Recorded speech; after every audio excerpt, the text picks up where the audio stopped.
안녕하세요. 저는 40대 후반 남자입니다. 인생을 살다 보면 어쩔 수 없이 선택을 해야 되는 상황이 간혹 생기기 마련입니다. 저 또한 어쩔 수 없는 결정을 해야 했지만 단 한 번도 후회한 적은 없었네요. 그리고 지금 현재 저에게 많은 변화가 생겼습니다.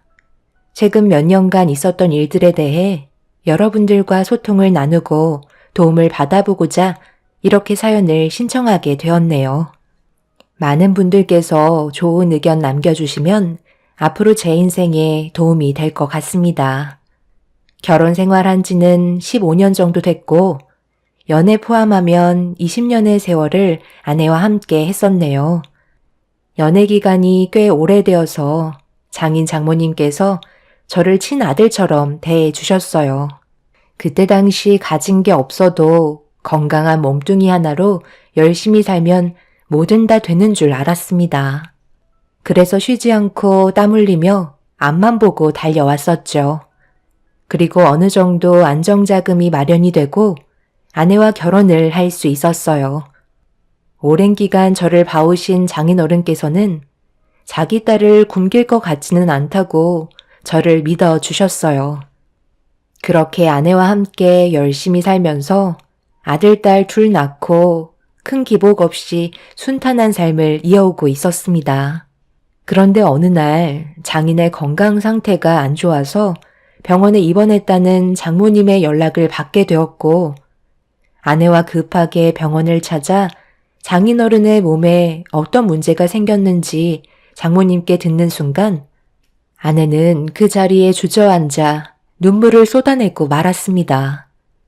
장인어른은 간암으로 몸 상태가 상당히 안 좋아진 상태였어요. 장인어른이 회복이 될 수 있는 방법은 간 이식밖에 없었습니다. 아내는 무조건 자기 아빠를 살리겠다고 아내의 간을 장인어른께 이식하겠다고 급하게 결정을 하려 했어요. 모든 건 절차가 있기 때문에 침착하라고 했지만 아내는 제 말이 귀에 들어가지 않았습니다. 언제나 행복만 가득할 거라 생각했던 가족에게 불행이 찾아온 시점이었죠.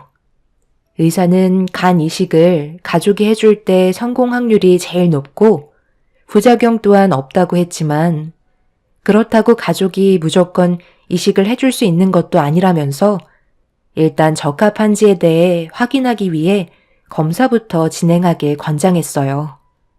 하지만 장인어른은 아내의 간을 이식받을 수 없다며 무조건 반대를 하셨죠.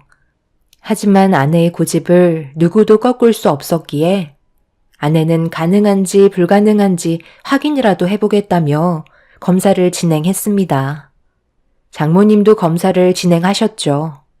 그리고 그 사이 처남도 이 소식을 접하곤 급하게 병원에 도착을 하게 되었습니다. 그런데 여기에서 가족 간의 금이 가기 시작했어요. 대충 얘기 들었지? 일단 너도 검사부터 진행해보자. 아빠 몸 상태가 많이 안 좋으시대. 그래서 서두르는 게 좋을 것 같아. 담당 의사가 그러는데 건강하면 크게 문제 없다고 얘기했으니까 아마 별일 없이 진행할 수 있을 거야. 나보고 지금 아빠한테 간을 이식해 주라는 말이야? 나 이제 막 병원에 도착했는데 갑자기 그런 말을 하면 마음의 준비도 되지 않은 내가 얼마나 당황스럽겠어. 일단 누나부터 검사를 받아봐. 누나는 적극적으로 도와줄 수 있잖아. 그래서 지금 검사도 안 받겠다는 거야? 너는 아빠가 이대로 손도 못 써본 채 돌아가셨으면 좋겠어? 그동안 아빠가 너를 어떻게 키워주셨는지 전부 다 잊은 거야? 이식을 결정하는 건 본인 의사이긴 하지만 일단 적합한지 아닌지부터 확인해 보자고. 싫어. 그런 검사 자체가 아빠한테 기대를 가지게 하는 거잖아. 그리고 나 아직 결혼도 하지 않았는데 내 인생 말아먹을 작정이야? 누나가 아빠한테 간을 떼어줄 수 있을 만큼 마음을 굳혔다면 일단 누나부터 검사를 받아봐. 그러고 나서 문제가 생기면 그때 내가 검사 받아보도록 할게. 나는 아빠 얼굴 보고 잠시 있다가 가려 한 거지. 이식을 해주겠다고 병원에 온 거 아니거든? 지금 누나 때문에 내가 얼마나 당황스러운지 알아? 아빠도 나한테서 간을 떼어가고 싶으시겠어? 처남이 병실에 들어오자마자 아내와 언성을 높이며 싸우기 시작했어요. 그동안 서로 얼굴 붉히며 다투는 모습을 한 번도 본 적이 없던 터라 저도 많이 당황스러웠었죠. 이식 자체가 상당히 민감한 일이고 강요를 할 수 있는 문제가 아니라서 어쩔 수 없이 아내와 장모님만 검사를 진행하게 되었습니다. 처남은 기분이 별로 좋지 않았는지 장인어른 얼굴 잠깐 보고 다시 돌아갔습니다. 처남은 처가에서 같이 살지 않고 따로 사업을 하기 때문에 특별한 일 아니면 얼굴 볼 일이 거의 없을 정도로 많이 바쁜 상황이었죠. 처남의 사업이 성공한 것도 장인어른이 뒤에서 많은 지원을 해주신 덕분에 자리를 잡을 수 있었는데 자기 부모님 앞에서 남보다 못한 태도를 보인 부부는 저도 기분이 좋지는 않았습니다. 그날이요, 아내와 장모님은 장인어른에게 간 이식이 가능한지에 대한 검사 결과를 기다리면서 정신적으로 많이 힘든지 매일 불안에 떨고 있었습니다. 최대 10일의 기간이 소요된다고 했지만 아내와 장모님의 검사 결과는 3일 만에 통보받을 수 있었습니다. 의사도 크게 걱정하지 않아도 된다며 장모님은 몰라도 아내는 적합 판정받을 수 있을 거라 했었는데 의사에게 뜻밖의 말을 듣게 되었고 의사도 예상하지 못했는지 당황스러워 하셨어요. 아내가 지방간이 심한 건 아니지만 없는 건 아니기 때문에 간 이식에 적합하지 않다는 진단 결과를 가져오게 되었습니다. 그런데 장모님께서도 아내와 똑같이 지방간을 가지고 있더라고요. 장모님이 아내보다 좀 더 심한 상태였지만 둘 다 똑같이 간에 문제가 있다는 거에 저희 모두 할 말을 잃게 만들었습니다. 간이 안 좋은 것도 유전이냐고 물어보니 어느 정도 유전의 영향을 받을 수는 있지만 지방간의 경우 식습관에 문제가 있다며 생활 패턴에 대해 문제가 크다고 시간이 지나면 건강에 많이 안 좋을 수 있으니 앞으로 변화된 일상을 사는 게 건강에 도움이 될 것 같다는 의사의 말을 듣게 되었습니다. 그리고 체질에 대해 남들보다 선천적으로 간이 약할 수가 있다며 여러 가지 복합적인 상황들이 있기 때문에 광범위하게 보면 식생활과 꾸준한 운동이 간의 건강을 지킬 수 있는 유일한 방법이라고 설명을 해 주셨네요. 결과적으로 아내와 장모님은 간을 이식해 줄 수 있는 공여자가 되지 못했습니다. 아내는 한치의 망설임도 없이 처남에게 전화를 걸었고 적합하지 않다는 판정이 나와 처남이 바로 검사를 받아봐야 된다고 설득을 시키려 하고 있었어요. 한참 동안 대화한 끝에 아내는 처남이 검사를 받을 수 있게 만들었고 어쩔 수 없이 등 떠밀려 검사를 하게 되면서 며칠 뒤 처남은 적합하다는 판정을 받을 수 있었죠. 아주 건강한 간으로서 당장 장인어른에게 이식해 줄 수 있는 몸 상태였어요.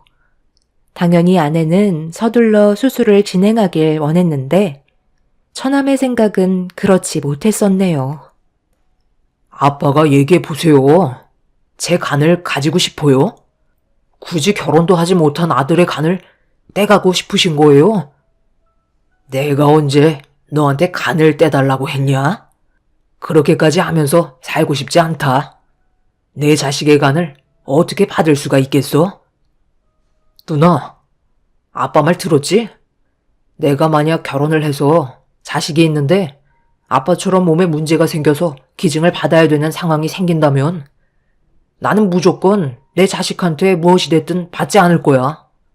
나는 누나랑 생각이 전혀 다르다고.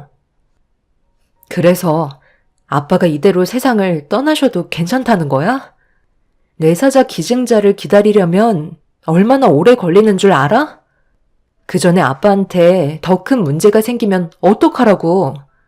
아직까지 암이 다른 곳으로 전이가 되지 않았대. 이식만 성공적으로 끝내면 앞으로 충분히 건강해질 수 있다고 의사가 그랬는데 정말 아빠를 이렇게 보낼 거야? 그럼 너는 마음이 편할 것 같니? 누나가 몸이 건강하기라도 했어봐. 그럼 나한테까지 오지도 않았잖아. 내가 살 좀 빼라고 몇 번이나 얘기했어? 결국 지방간 얻어서 손도 못 쓰는 누나가 더 미련한 거 아니야? 아빠도 내 간을 받고 싶지 않다고 했으니까 더 이상 아무 말도 하지 마. 이식은 강요하면 안 되는 거 몰라? 그러고 보니 매형은 검사 받아봤어요? 누나는 왜 매형한테는 부탁하지 않는 건데? 이건 가족의 문제인데 왜 이 사람한테 그 짐을 짊어지게 해야 되는 건데? 우리 안에서 충분히 해결할 수 있는 거 아니야? 이미 답이 나왔는데 네가 지금 안 하겠다고 버티고 있는 거잖아. 아빠한테 돈 받아갈 때는 뭐든 다 해줄 것처럼 얘기하더니 막상 이런 시간이 오니까 아무것도 해주기가 싫은가 봐? 꼴도 보기 싫으니까 당장 내 앞에서 사라져. 넌 이제부터 내 동생도 아니야. 엄마, 아빠, 무슨 말 좀 해봐요. 지금 내가 이상한 거예요? 아니면 누나가 제정신이 아닌 거예요? 왜 이런 걸로 강요를 하는 건지 정말 이해를 못하겠네. 내가 싫다는데 계속 이럴 거야? 질긴 게 사람 목숨이야. 수혜자 나올 때까지 그냥 기다리라고. 병실이 떠나갈 정도로 아내와 처남은 얼굴을 붉히기 시작했어요. 장인 장모님은 아무 말도 하지 못하고 계셨습니다. 솔직히 저도 자식을 키우는 입장에서 그동안 애지중지 키워놨는데 제 몸에 문제가 생겼다고 멀쩡한 자식을 수술대 위에 절대 올리고 싶지 않을 것 같았어요. 그래서 충분히 이해가 되기도 했지만 반대로 저도 만약 저희 부모님께서 몸이 안 좋아지셔서 기증을 받아야 하는 입장이라면 저는 부모님을 떠나보내고 싶지 않기 때문에 무조건 수술대 위로 올라갈 결정을 할 것 같았습니다. 상당히 예민한 부분이기도 하고 처남의 입장도 이해 못하는 게 아니기 때문에 이 문제를 쉽게 생각할 수가 없었죠. 이런 상황 속에 아내는 자기 자신의 몸에 대해 한탄을 하면서 오열을 하기 시작했고 처남은 더 이상 대화하고 싶지 않다며 병실을 빠져나갔습니다. 이런 모습들을 앞에서 지켜보고 있는데 마음이 너무 아프게 다가왔어요. 이러지도 저러지도 못하는 상황 속에 제가 할 수 있는 건 아무것도 없었습니다. 제가 검사를 해서 만약 검사 결과 적합성이 나온다 한들 부모님이 절대 반대하실 게 안 봐도 눈에 훤하기 때문에 시도조차 하지 않았습니다.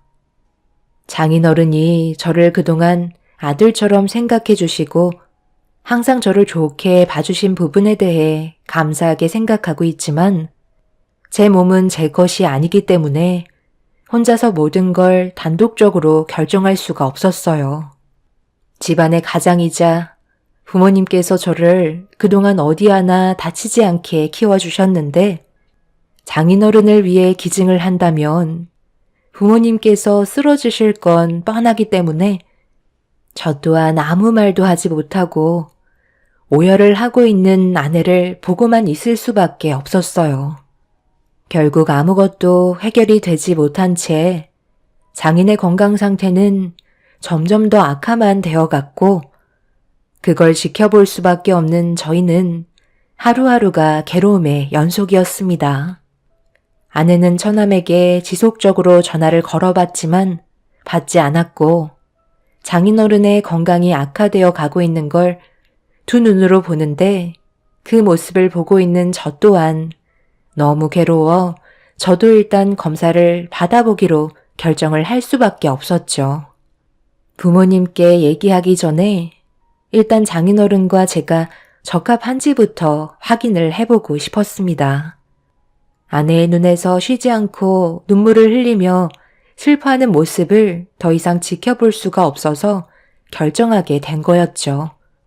아내는 미안하다는 말만 반복하며 제 손을 잡고 오열을 했어요. 어떤 마음인지 알고 있기 때문에 아무 말 하지 않고 아내를 안아준 뒤 검사를 진행하게 되었습니다. 그리고 그 결과 저는 장인어른께 간을 이식할 수 있는 적합성 판정을 받게 되었네요.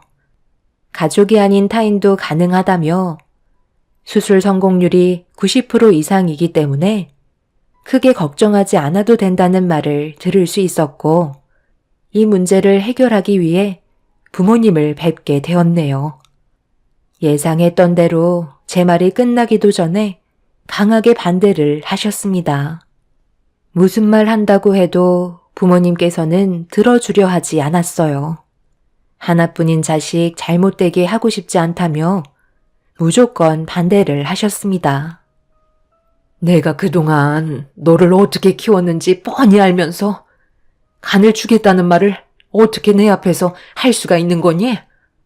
엄마 마음이 찢어지는 건 생각 안 하는 거야? 적합하다는 결과가 나왔어도 절대 허락해 줄 수 없으니 더 이상 아무 말도 하지 마라. 나도 너희 엄마랑 같은 의견이다. 사돈의 건강이 상당히 안 좋아진 건 어쩔 수 없지만 나는 내 자식이 우선인 거야. 이건 누구나 다 똑같은 거야. 성공 확률이 90%라고 하지만 10% 확률로 너한테 문제가 생기면 그건 잘못될 확률이 100%가 되는 거다. 그렇기 때문에 나도 허락해 줄 수 없어. 며느리 마음 이해하지만 앞으로 살아갈 인생이 누가 더 긴지 생각해 봐야 하지 않겠니? 사돈도 적지 않은 나이인데 현실을 받아들여야지 어쩌겠니? 결국 누구나 다 이 세상에서 떠나게 되어 있는데 잠시 먼저 가는 것 뿐인 거야. 지금 간을 이식해 준다 한들 언젠가 떠나보내야 되는 거잖아. 시간을 늦추기 위해서 앞으로 살 날이 더 많은 너의 삶이 힘들어지는 건 나도 그렇고 너희 엄마도 보고 싶은 마음은 없다. 결국 부모님을 설득하지 못한 채 자리에서 일어나려 하는데 초인종 소리가 들리길래 인터폰을 확인해 보니 아내가 찾아왔어요. 안 좋은 말을 듣게 될 게 뻔해서 데리고 오지 않았었는데 아내는 욕먹을 각오를 하고 찾아온 거였죠. 그리고 예상했던 대로 부모님께서는 제 아내에게 안 좋은 말들을 늘어놓으셨어요. 당연한 결과였습니다. 누구 하나 잘못된 게 아니었어요. 부모로서 자식이 아픈 걸 보고 싶지 않은 거고 자식으로서 부모와 함께하고 싶은 마음이니 어쩔 수 없는 상황이었죠. 네가 아무리 얘기한다 한들 우리의 대답은 변함이 없다. 너희 애비를 살리겠다고 내 눈에서 피눈물 흘려야 되겠니? 서운하게 생각할 필요도 없고 절대 원하지 않는 거니 더 이상 이 문제로 우리를 설득시키려 하지 마라. 아버님, 어머님, 정말 죄송해요.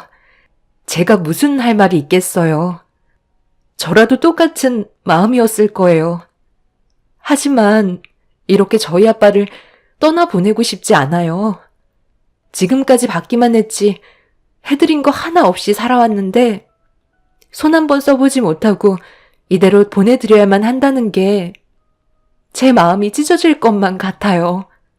앞으로 시키는 건 뭐든 다 할 테니 한 번만 부탁드릴게요. 전혀 조율이 되지 않는 상태에서 아무것도 해결이 되지 않자 서로에게 안 좋은 감정만 더 커질 것 같아 결국 아내를 데리고 집으로 돌아와야만 했어요. 방에서 나오지 않고 오열을 하고 있는 모습을 보고 있으니 마음이 정말 좋지 않았었죠. 그 모습을 한참 동안 지켜보고 있다가 처남에게 다시 한번 전화를 걸어봤습니다. 한참 뒤에 제 전화를 받길래 집안이 어떻게 돌아가고 있는지 상황을 알려주면서 어떻게 하면 좋을지 대화를 주고받고 있는데 처남의 마음은 조금도 달라지지 않았어요.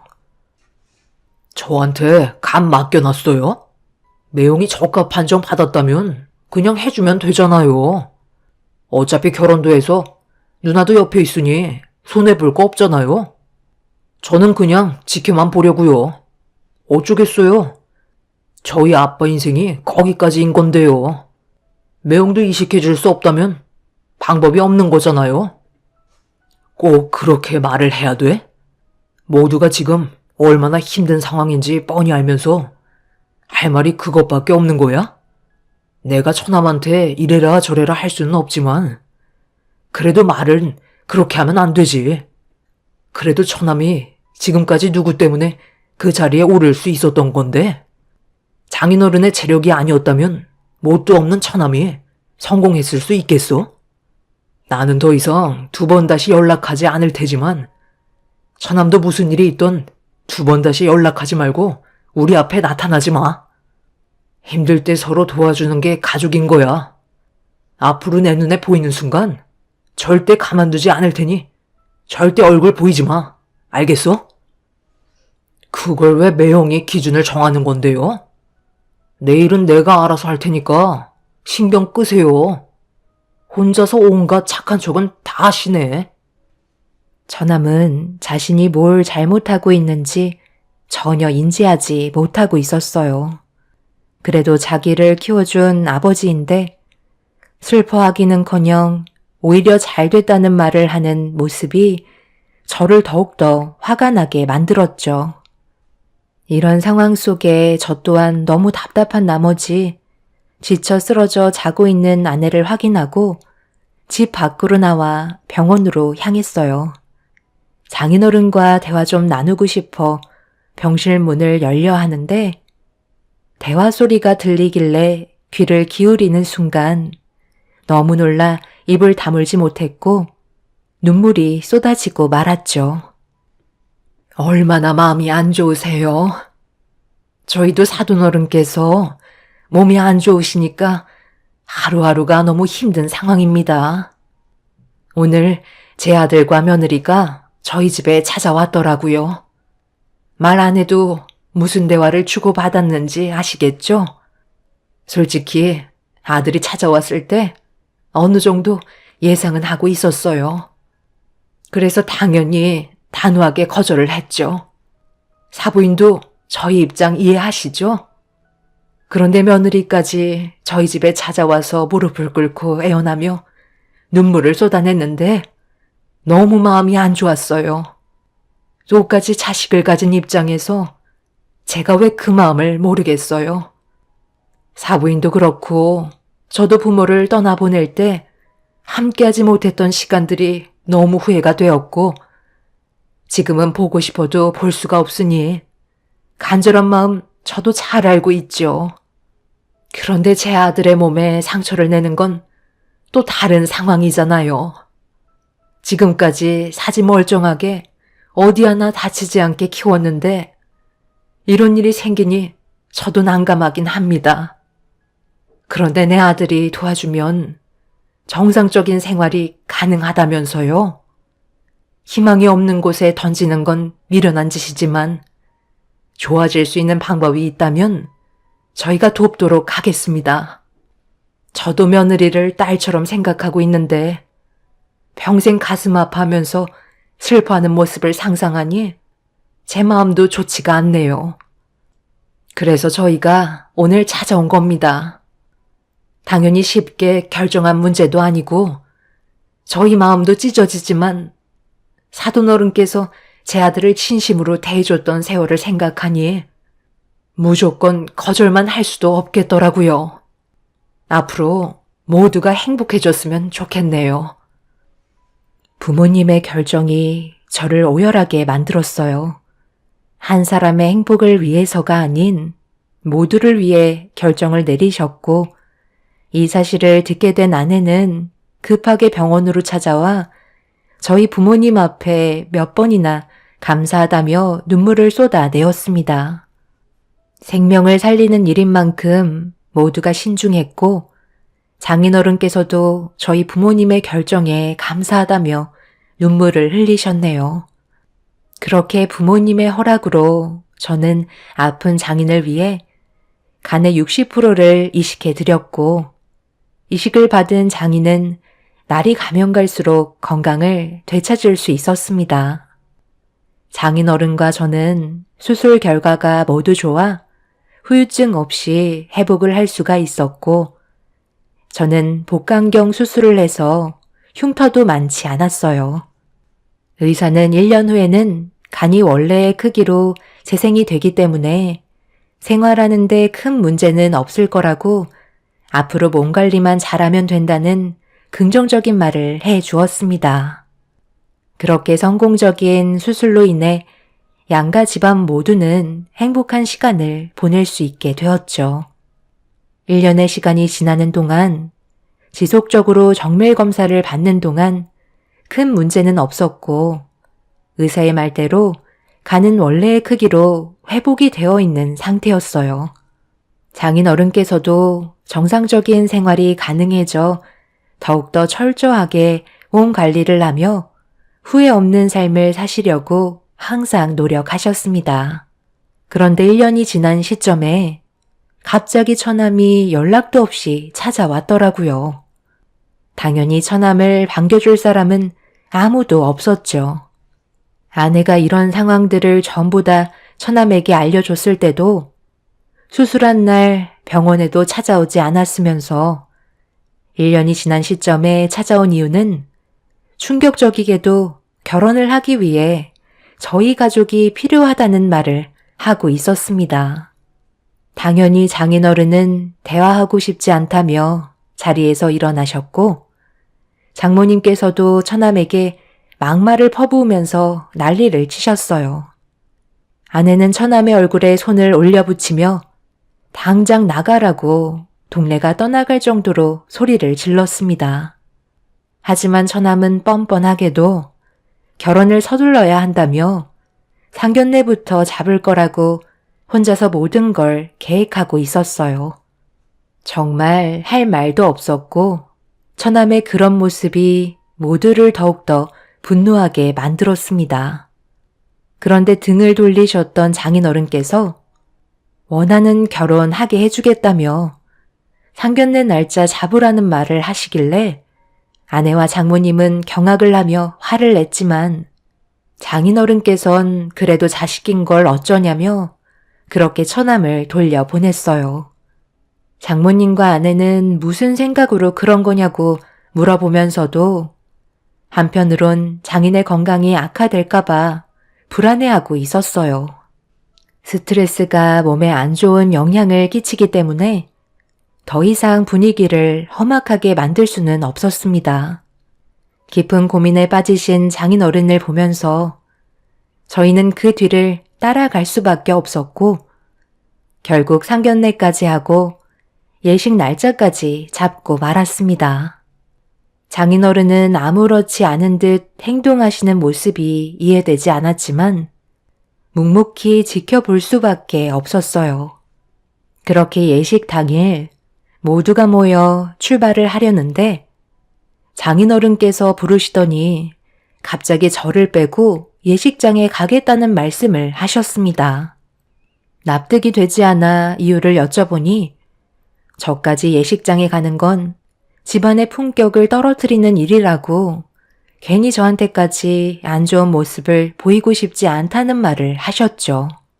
장인어른은 나중에 연락하겠다는 말을 하시곤 택시를 타고 장모님과 아내를 데리고 예식장으로 출발을 하셨습니다.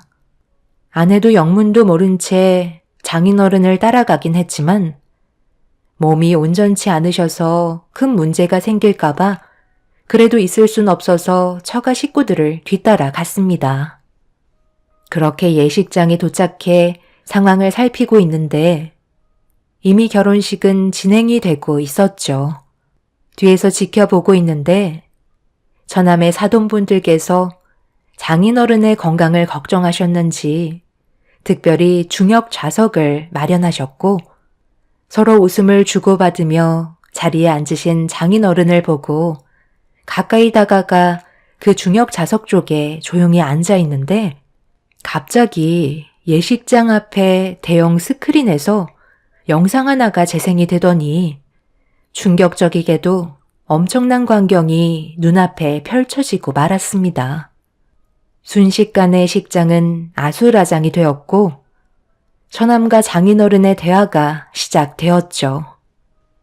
내가 널 모르는 것도 아니고 굳이 결혼식 하나 하겠다고 인연을 끊었으면서 1년 만에 내 앞에 나타난 이유가 뭐야? 아빠, 제가 호구 하나 잡았어요. 집안이 돈은 많은데 여자가 골이 비었어. 지금이 내 인생에 절호의 기회라니까요. 아빠는 그냥 자리만 채워주고 가면 되는 거예요. 나중에 수고비는 들을게. 그러니 아무 말 하지 말고 조용히 지나가 주세요. 아들이 부탁하는 건데 들어줄 수 있는 거잖아. 나도 이제 제대로 된 삶을 살아봐야죠. 그래서 제가 하던 사업도 다 정리했어요. 저희 장인이 자기 회사에 들어와서 물려받으라고 하는데 누가 마다하겠어요? 제가 가진 모든 걸 저 여자한테 쏟아 부었다고요. 절대 여기서 미끄러지면 안 돼요. 이제 다 왔는데 아빠가 결혼식에 자리만 채워주면 모든 게 끝난다고요. 무슨 말인지 아시겠죠? 너는 아빠한테 할 말이 그것 말고는 없는 거야? 먼저 부탁을 하기 전에 이 애비와 너희 매형 걱정부터 해야 하는 거 아니냐? 아빠가 병원에 있을 때 얼마나 힘들었는지 두 눈으로 뻔히 봤으면서 단 한 번도 괜찮냐는 말 한 번 한 적도 없었고 이제야 나타나서 한다는 말이 돈 많은 여자 하나 잡았다고 도와달라는 거야? 너희 매형은 친아들도 꺼리는 일을 서슴지 않고 내어준 사람이야. 그런데도 너는 아직까지도 정신을 못 차린 거냐? 네가 원하는 대로 결혼식은 참석해 줄 테니 앞으로 2번 다시 만나지 말자. 아빠는 앞으로 너를 내 자식으로 생각하지 않으마. 아플 때 옆을 지켜주는 사람이 진정 가족이라 했거늘. 너는 남보다 못한 존재다. 대형 스크린에 나온 영상을 모두가 보게 되었고 처남은 영상을 내리라며 소리를 질렀어요. 장인어른의 행동에 결혼식이 물거품이 되어버리자 처남은 화가 머리끝까지 올라왔는지 장인어른의 멱살을 잡으며 일으켜 세웠습니다. 그 모습을 보고 급하게 달려가 처남을 강하게 밀치면서 장인어른을 보호해주고 있는데 처남의 사돈어른께서 처남의 얼굴에 주먹을 날렸고 장인에게 와서 당신 딸 인생을 구해줘서 감사하다며 서둘러 식을 마무리했습니다. 처남은 온갖 변명을 늘어놓으면서 사돈 어르신을 붙잡으려 했지만 이미 상황은 끝나고 말았죠. 그동안 모든 걸 준비한 것들에 대해 위자료 청구하겠다며 사돈 어르신은 식장에서 나가셨고 결혼을 약속했던 여자는 처남의 뺨에 손을 올려붙인 뒤 난리를 쳤네요. 그렇게 아수라장이 된 식장에서 처남이 장인에게 분노를 표출하려고 하자 제가 처남의 멱살을 잡고 바닥으로 강하게 패대기를 쳤습니다. 화를 표출하던 처남은 저한테 달려들었지만 옆에 있던 아내가 동생의 버릇은 누나가 고쳐야 한다며 사정없이 손을 휘둘렀네요. 그렇게 한바탕 난리가 나고 모든 상황은 정리가 됐지만 문제는 처남이 그동안 결혼을 하려고 자신의 사업을 정리한 뒤에 그 돈으로 여자한테 투자를 하면서 그분들의 사업에도 전적으로 꽤 많은 투자를 했었는데 이용당할 뻔했던 그 사람들이 처남을 상대로 소송을 걸었고 결혼식 비용과 그동안의 지출들에 대한 위자료 그리고 그 집안 사람들의 정신적 충격의 손해배상으로 인한 모든 것들을 법적으로 소송을 걸었습니다. 결국 처남은 가진 거 하나 없이 빈털터리 상태에서 장인에게 도움을 요청해야 했지만 처남의 부탁을 거절했고 결국 처가에서 내쫓기고 말았네요. 결국 지금의 상황에서 처남은 장인의 도움 없이 아무것도 할 수 없는 상태가 되어버렸죠. 하지만 이미 많은 상처를 받은 저희 가족들은 처남이 길거리에 나앉든 상관하지 않기로 했어요. 절대로 받아줄 생각 없고 2번 다시 엮일 상황도 만들지 않을 겁니다. 평생 땅을 치며 후회하며 살길 바라지만 처남은 자기가 뭘 잘못했는지 아직까지도 모를 것 같네요. 정말 안타깝기만 합니다. 처남이 없다면 저희 가족은 행복만 있을 것 같네요. 제 사연 들어주신 여러분들의 가족분들께도 언제나 웃음이 가득하시길 바랍니다. 감사합니다. 안녕하세요. 저는 세상 밖으로 나온 지 1달밖에 안 된 아들과 10살 된 딸을 키우고 있는 40대 초반 여자입니다. 지금 현재 한 사람이 나락으로 떨어질 수도 있고 구제해 줄 수도 있는 입장에 서 있는데요. 섣불리 결정할 수 없을 만큼 여러분들의 의견을 들어보고 싶어 이렇게 사연을 신청하게 되었습니다. 남편과는 어느 정도 대화가 끝난 상태이지만 그래도 한 번 더 신중하게 결정하는 게 좋을 것 같아 도움을 요청하게 되었어요. 남편과 결혼한 지 10년이 넘어가면서 저희 가족에는 항상 평화만 있었습니다. 동서가 시댁으로 들어오기 전까지는요. 지금 생각해봐도 동서의 행동들이 저는 이해가 되지 않았어요. 제 성격상 누군가에게 싫은 소리 못하고 여태까지 살면서 입 밖으로 욕 한 번 한 적 없을 정도로 어떠한 문제가 생기면 항상 타협을 보는 성격인데요. 반대로 동서는 욱하는 성격을 가지고 있어서 무언가 마음에 안 들거나 신경에 거슬리는 행동을 하면 일단 화부터 내는 바람에 몇 번이나 놀랄 정도로 동서의 성격은 문제가 있다고 생각했었어요. 남편은 이런 동서의 행동들 때문에 서방님을 따로 불러 문제점들을 바로 잡으려 했지만 그게 말처럼 쉽지 않았습니다. 결혼하기 전에는 전혀 몰랐던 성격이 나온 터라 서방님도 많이 당황해하는 것 같아 보였죠. 동서는 박사를 취득하고 대기업에서 근무를 하고 있었지만 반대로 저는 평범한 주부라 그런지 함께 모이면 은근히 무시를 하는 경우가 있더라고요. 처음에는 대수롭지 않게 생각했었지만 동서의 행동들이 조금씩 거슬리기 시작했었죠.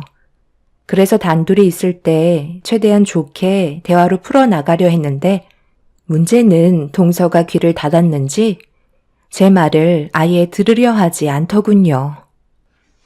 동서, 지금 내가 하는 말 안 들려? 몇 번이나 불렀는데 아무 말도 하지 않는 건 대화조차 섞기 싫다는 거야? 제가 형님이랑 말을 섞어야 할 이유가 없잖아요. 쓸데없는데 제 시간 뺏기고 싶지 않아서요. 형님 할 일 하세요. 무슨 말을 그렇게 해. 나도 지금까지 지켜보다가 더는 안 될 것 같아서 대화 좀 하자는 건데 이런 식으로 나오면 더 안 좋은 감정을 키운다는 거 몰라? 내가 봤을 때 배울 만큼 배운 동서가 하는 행동은 내 딸보다 못하는 것 같은데? 그래도 시댁에 왔으면 어느 정도 눈치껏 행동해야지. 아까도 가족들 전부 정신없이 음식 준비하고 있을 때 동서는 뭐 했어? 소파에 앉아서 TV 보고 있었잖아. 시부모님도 움직이시는데 동서가 얼마나 잘나길래 손가락 까딱하지 않는 거야? 그게 그렇게 마음에 안 들었어요? 그런데 저는 원래 집에서도 안 했어요. 워낙 머리가 좋아서 그런 거 할 시간에 공부했었거든요. 좀 전에도 굳이 제가 나설 필요는 없었잖아요? 인원도 많은데 뭐하러 비효율적으로 움직여요? 밥 차리는 게 어려운 것도 아닌데 모두가 달려들어서 좁은 공간에 몸 부딪히며 북적거리는 것보다 낫지 않나요? 그건 동서 개인적인 생각이잖아. 다들 겉으론 아무 말 하지 않고 있지만 속으로는 뭐라고 생각하겠어? 한두 번은 그냥 넘어갔었지만 다음부터 또 이런 식으로 행동한다면 그땐 지금처럼 개인적으로 조용히 얘기하진 않을 거야. 형님, 지금 저랑 뭐 하자는 거예요? 왜 가만히 있는 사람을 건드려요? 제 성격 모르는 것도 아니시면서 이제 그만하시죠? 재수씨, 말이 좀 심하네. 뒤에서 조용히 듣고 있었는데 손윗 사람한테 지금 너무 버릇없이 행동하는 거 아니에요? 제가 뭘요? 틀린 말 한 것도 아니잖아요? 저도 손님인데 대접은 받고 살아야죠. 매일 오는 것도 아니고 아주 가끔 시간 내서 시부모님 얼굴 뵈러 오는 건데 더 고마워하셔야 하는 거 아닌가요? 저도 지금 상당히 많이 참고 있으니까 그만하시죠. 동서는 눈을 치켜 세운 뒤 저와 남편을 무서울 정도로 노려보고 있었어요. 한 번만 더 건들면 절대 그냥 넘어가지 않을 것처럼 분노하는 모습을 보여주고 있었습니다. 주방에 있다가 뒤늦게 합류한 서방님과 시부모님이 눈앞에 펼쳐진 광경에 많이 놀라셨는지 시모는 화를 내셨고 그제서야 험악해질 뻔한 분위기를 가라앉힐 수 있었습니다. 조금만 늦게 오셨어도 집안은 난리가 났을 겁니다. 동서는 남편이 한마디 해서 기분이 많이 상했는지 서방님한테 집으로 돌아가자며 예의라고는 찾아볼 수 없을 정도로 안 좋은 행동을 보여주었고 서방님은 시부모님께 나중에 연락드리겠다며 급하게 동서를 뒤쫓아갔네요. 모두가 너무 어이가 없어서 아무 말도 하지 못한 채 동서의 행동을 바라볼 수밖에 없었습니다. 시모는 많이 놀라셨는지 소파에 털썩 주저앉으시더니 멍하니 현관문 밖을 바라보고 계셨고 남편은 한두 살 먹은 나이도 아니고 한 번만 더 버릇없는 모습을 보인다면 가만두지 않겠다고 분노하고 있었습니다. 가족 모두는 결혼 전과 후가 너무 다른 태도를 보이는 동서 때문에 상당히 골치를 썩고 있었죠. 서방님이 동서와 시작한 지 얼마 되지도 않았는데 안 좋은 일들이 반복해서 생기는 건 바로잡을 필요가 있었어요. 가족으로 받아들였으니 잘못된 점을 고쳐 나가던지 그렇게 되지 않는다면 결국 내칠 수밖에 없는 상황이었죠. 시부모님께서는 동서를 빼고 서방님과 저희 부부를 따로 부르셨어요. 시부모님은 확고하게 결정을 내리시려는 듯 보였습니다. 막내 며느리의 성격에 우리 모두가 속아 집안이 무너지려 하는데 이런 문제를 두 눈 뜨고 지켜만 볼 수는 없을 것 같다. 그래서 내가 너희들을 부른 이유는 앞으로 어떻게 하면 좋을지 상의를 하기 위해 모이자고 한 거니까 서로 의견 좀 내보자. 뭘 그렇게까지 하면서 붙들고 있어요. 그냥 이혼해라. 세상에 널린 게 여자인데 시간만 끌다가 우리 집안 망하겠다. 저도 어머니 말에 찬성할게요. 둘이 이제 막 시작했는데 벌써부터 이런 모습을 보이면 나중에는 저희 모두를 무시하고 잡아먹을 듯이 달려들 것 같은데요. 그래서 제가 처음에 뭐라고 그랬어요. 교수 집안이라고 해서 모든 게 좋을 수는 없다니까요. 너무 서두르는 것 같아 조심할 필요가 있을 것 같다고 했었는데 어머니가 동생 나이 때문에 지금 놓치면 언제 또 결혼하겠냐고 제 말은 들으려 하지도 않고 일을 진행시켰잖아요. 결과적으로 지금 어때요? 서로 한데 모여 이 일로 지금 심각하게 대화를 하고 있잖아요. 너는 앞으로 어떻게 할 생각인 거야? 집안의 가장은 너 아니야? 바로 잡을 수 있을 것 같으면 질질 끌려 다니지 말고 확실하게 행동해. 이혼을 생각하고 있는 거야? 아니면 앞으로 이런 일 없게끔 상황을 만들어 갈 거야? 가족이 모일 정도면 얼마나 심각한지 너도 잘 알고 있지? 나도 모르는 건 아닌데 그렇다고 냉정하게 말을 하기가 내 입장에서는 좀 곤란해서. 어찌됐든 우리도 부부인 건 맞잖아. 그래서 지금 말을 듣지 않겠다는 거니? 얼마나 심각한 상황인지 몰라서 그러는 거야? 엄마가 나서게 되면 어떻게 될지 몰라서 그런 말 하는 거니? 지금까지 보여준 것들을 한번 봐봐라. 꼴의 교수라고 우리 가족 전부를 무시하지 않나? 어른을 가르치려 들면서 내 집에 와서 손가락 하나 까딱하지 않으려 하잖아. 실수는 바로잡을 수 있을 때 확실하게 해야 되는 거야. 모두가 동서에 대해 문제가 있다고 얘기하고 있었지만 시동생은 제대로 말을 못하고 있었습니다. 그래도 아내한테 어떻게 쓴소리를 하냐고 괴로운 모습을 보여주더니 결국 아무것도 해결되지 못한 채 시동생은 집으로 돌아가고 말았네요. 동서가 시댁 집안의 가족이 된 만큼 저희도 최대한 배려하며 이해해 주려 했었지만 그런 호의를 당연시하게 생각하는 동서를 더 이상 지켜볼 수가 없었습니다.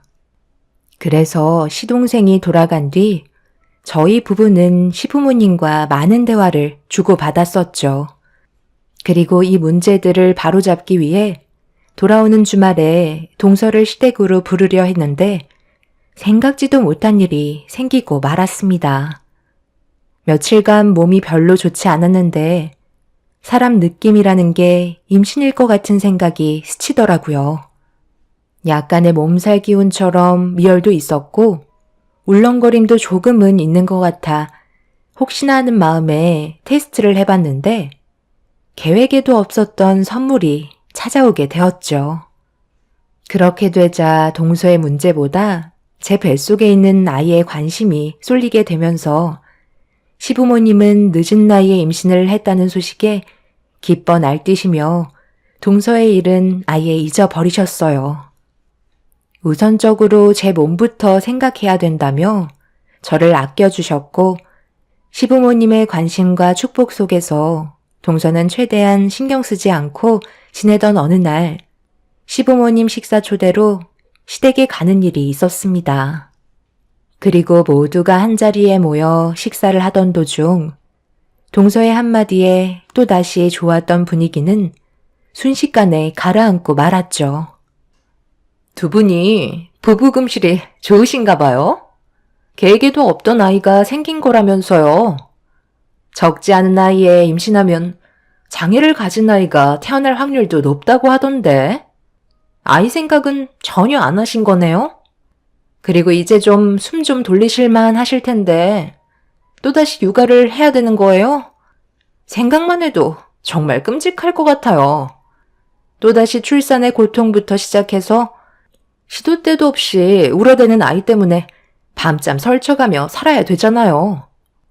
형님 인생은 애만 키우시다가 좋은 시간 다 보내시겠어요. 저는 어차피 아이 계획이 없거든요. 몸매도 망가지고 임신하는 순간 여자이기를 포기하고 엄마로 살아가야 하는데 한 번뿐인 인생 육아로 허비하고 싶지 않아서요. 그건 정말 미련한 짓 같아요. 그렇다고 형님 보고 콕 집어서 얘기한 거 아니니까 기분 나빠하지 마시고요.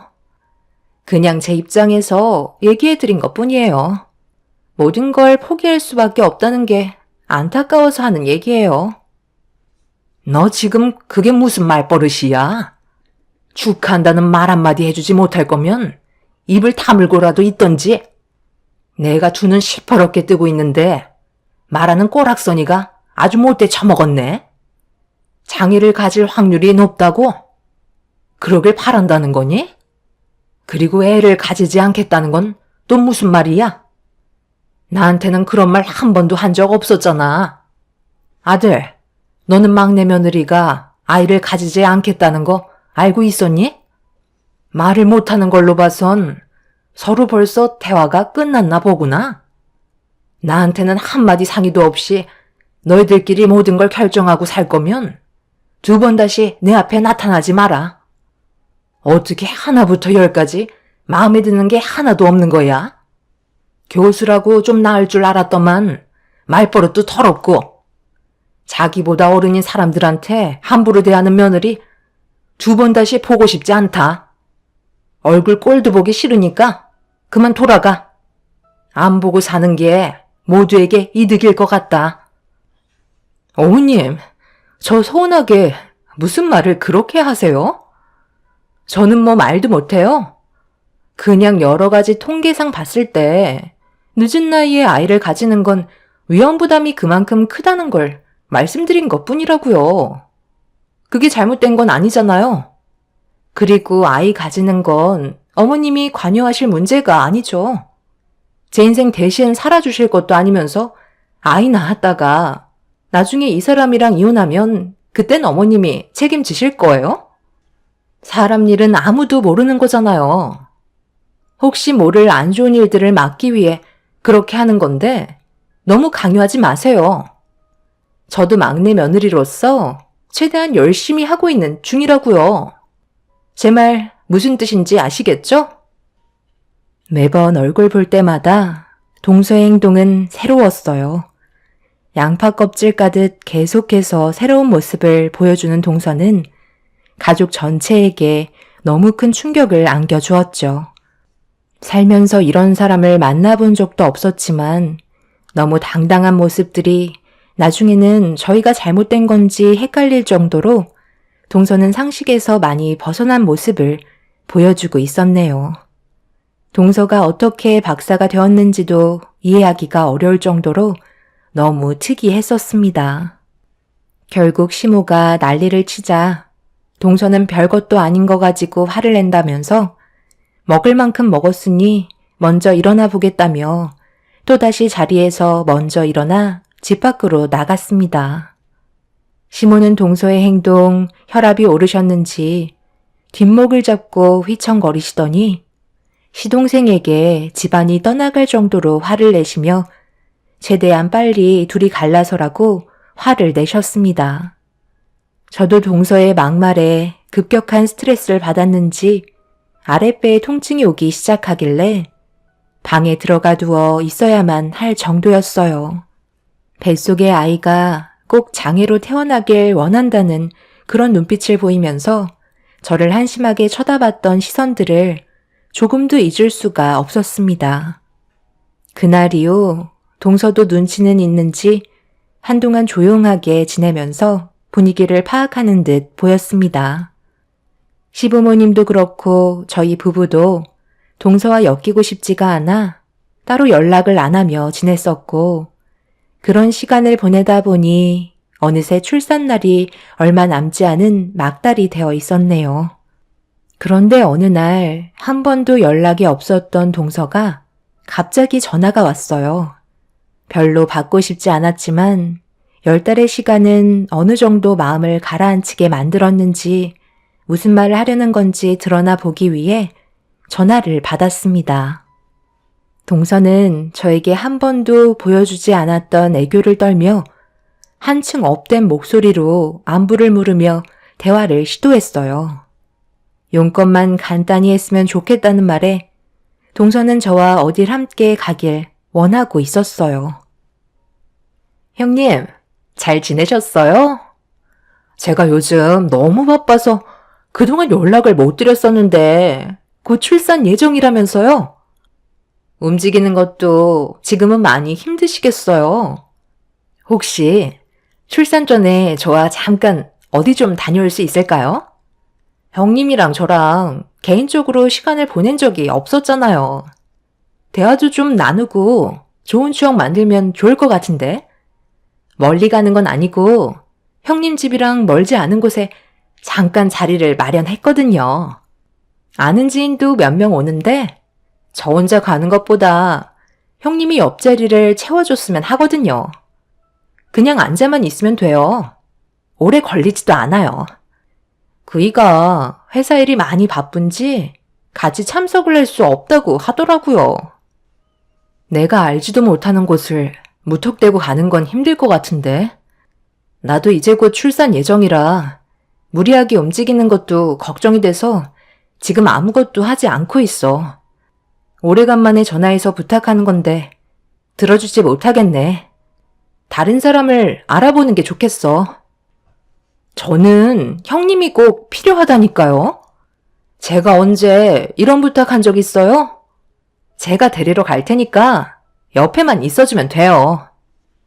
동서는 제대로 설명을 해주진 않았지만 어느 한 모임에 참석을 하게 됐는데 그 자리를 저도 함께 해주길 원하고 있었어요. 다른 사람들도 가족들을 동반해서 온다며 시부모님께서 같이 가시기에는 자기를 워낙 안 좋아하는 걸 알기 때문에 저에게 도움을 요청했던 거였죠. 하도 간절하게 부탁을 하길래 앉아서 자리만 채워주면 된다고 하길래 제가 동서에게 잘하면 동서도 가족들에게 잘할 것 같아 부탁을 들어주기로 결정하게 되었어요. 그렇게 약속을 잡은 뒤 남편에게 동서와 나눴던 대화 내용을 알려줬어요. 당연히 가는 걸 처음엔 반대했지만 저처럼 가족이라는 이유 하나 때문에 더는 아무 말 하지 않았습니다. 그렇게 다음날 동서와 만나게 되었고 오래간만에 얼굴 보는 거라 어색하기는 했지만 동서는 저를 보며 밝게 웃어 주었어요. 가는 동안 입을 멈추지 않아서 그런지 저도 어느 정도는 긴장이 풀리게 되었죠. 막달이라서 불안한 마음에 혹시 모를 일을 대비해 도착한 곳의 위치를 사진을 찍어 남편에게 문자를 전송했어요. 그리고 동서와 함께 건물 안으로 들어가게 되었죠. 꽤 큰 문을 여는 순간 눈앞에 펼쳐진 건 꽤 많은 사람들이 웃고 떠들며 음식을 만들고 있었습니다. 그리고 여러 사람들이 동서를 둘러싸곤 반갑게 인사를 주고받고 있었죠. 동서는 뒤에 있던 저를 소개해주면서 자리로 안내하더니 갑자기 뒤에서 저에게 앞치마를 두르는 돌발 행동을 보여줬습니다. 예상하지 못한 상황이라 당황해서 뭐 하는 거냐고 기분 나쁜 표정으로 바라봤네요. 형님, 오늘만 봐주세요. 여기가 사람들끼리 각자 음식을 만들어서 함께 모여 식사하는 공간인데요. 오래간만에 만난 분들인데 저 혼자 자리를 채울 수는 없잖아요. 형님 요리 실력도 좋아서 금방 도와주실 수 있잖아요. 저분들도 같이 협동해서 음식 만드는 거 보이죠? 저희도 똑같이 한 다음 앉아서 각자 만들어 놓은 음식 먹으면서 시간 좀 보내다가 가시면 된다니까요. 막다린 형님한테 제가 어려운 부탁하겠어요? 음식은 금방 만들잖아요. 그렇게 해주실 수 있죠? 이런 자리라는 거 왜 처음부터 얘기하지 않은 거야? 솔직하게 미리 설명해 줬다면 나는 여기 오지 않았을 거라고. 그러실까봐 얘기하지 못했어요. 제 입장도 좀 생각해 주세요. 시간 얼마 안 남았어요. 나중에 제가 따로 신경 좀 써드릴게요. 동서는 테이블 위에 꽤 많은 식재료를 올려놓기 시작했어요. 주위를 둘러보니 서로 웃으면서 즐겁게 음식을 만들고 있길래 괜히 저 때문에 분위기 안 좋아질까봐 동서에게 화도 내지 못하고 있었습니다. 결국 있는 재료들로 음식 준비를 하게 됐는데 동서가 옆에서 잠깐 도와주는 척 하다가 급하게 전화를 받더니 밖으로 나가더라고요. 말도 안 하고 갑자기 사라져서 어쩔 수 없이 혼자서 음식 준비를 하게 되었고 서 있다가 앉아 있다가를 반복하면서 꽤 오랜 시간 음식을 만들다 보니 몸에 꽤 무리가 왔는지 다리가 후들거리길래 혹시라도 진통이 시작될까봐 불안한 마음에 음식을 제대로 만들지 못했었어요. 식은땀을 흘리면서 힘들어하자 주변 사람들이 저를 보곤 다가오셔서 일손을 도와주었습니다. 그렇게 각자 만든 음식들을 한자리에 모은 뒤 하나 둘 자리에 착석하길래 저도 숨 좀 돌릴 겸 앉는 순간 밖으로 나갔던 동서가 문을 열고 다시 들어왔어요.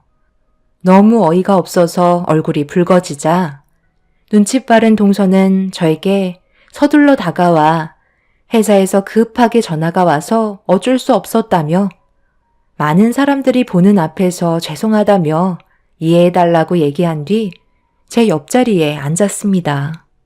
저 빼고 전부 다 서로 알고 지낸 사이인 듯 대화를 주고받고 있는데 제가 여기 온 이유를 생각해보니 음식을 만들어줄 사람이 필요해서 막달인 저를 꼬셔서 10인상을 차리게 만든 거였네요. 그런데 꽤 무리를 했는지 아랫배가 진통이 오는 것 같아 남편에게 문자를 보내고 있는데 동서가 제가 만든 음식을 맛보겠다며 한 입 먹더니 갑자기 인상을 쓰면서 저를 바라봤습니다. 형님, 지금 이걸 음식이라고 만든 거예요? 무슨 맛이 이래요?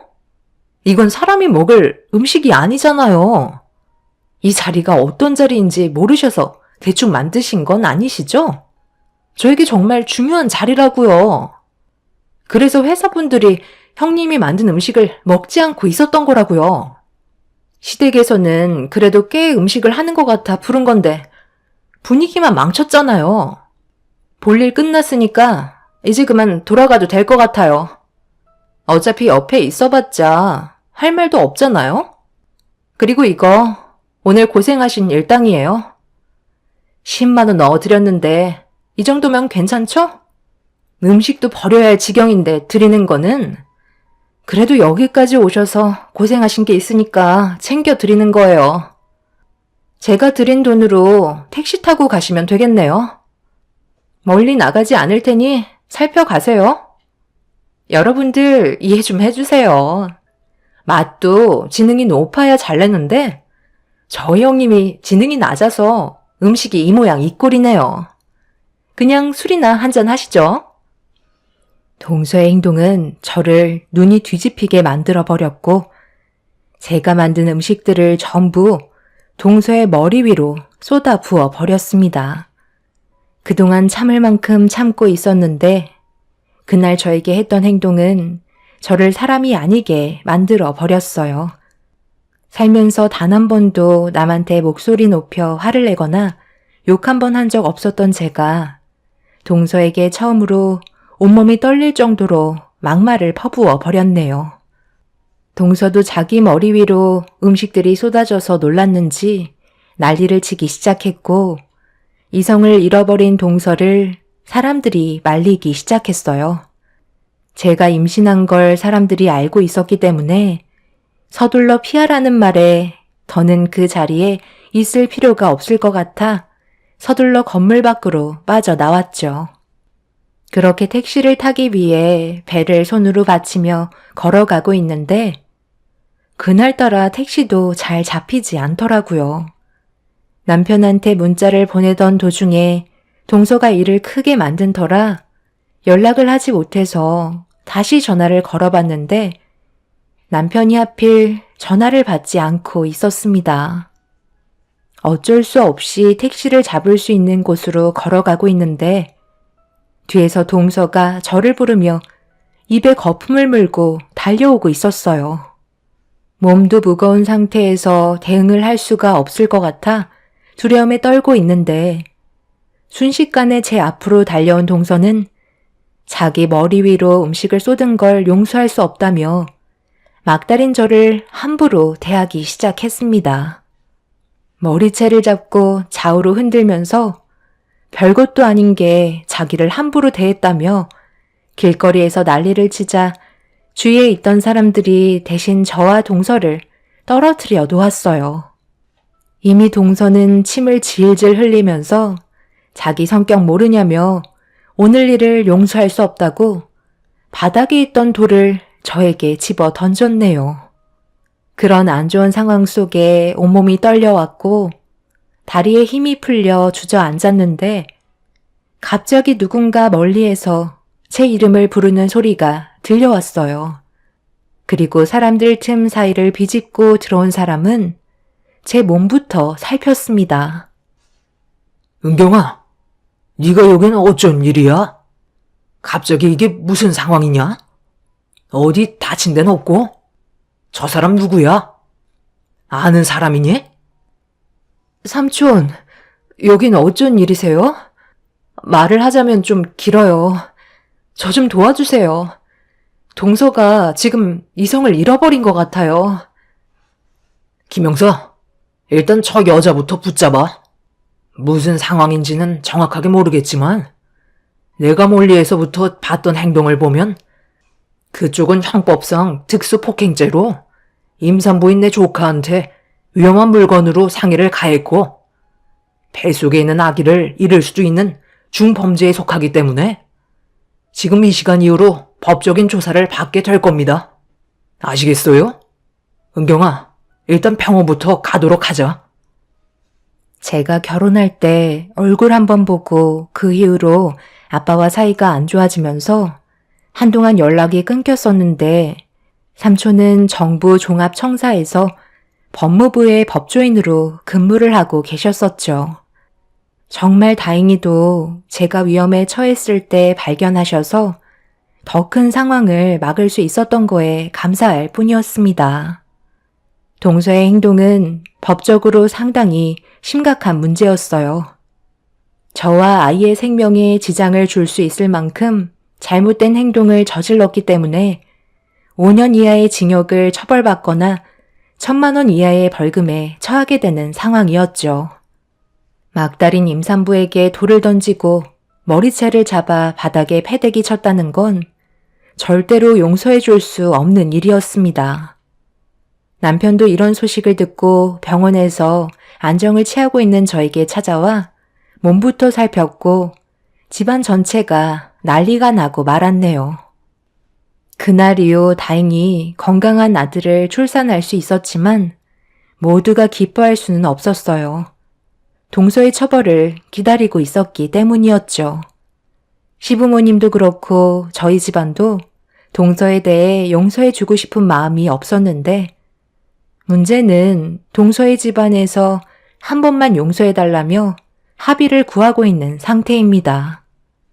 동서는 지금 현재 징역을 받던지 합의를 하던지 둘 중 하나를 받게 될 텐데 남편은 무조건 징역을 보내야 한다고 절대 용서할 수 없다며 난리를 치고 있는 상황이네요. 저희 부모님도 마찬가지고요. 동서는 저에게 눈물로 호소하면서 용서해달라고 무릎 꿇고 싹싹 빌며 자신의 잘못을 인정하고 있는 상태입니다. 정말 진심일까요? 저는 사람 본성은 절대 바뀌지 않을 것 같다는 생각이 듭니다.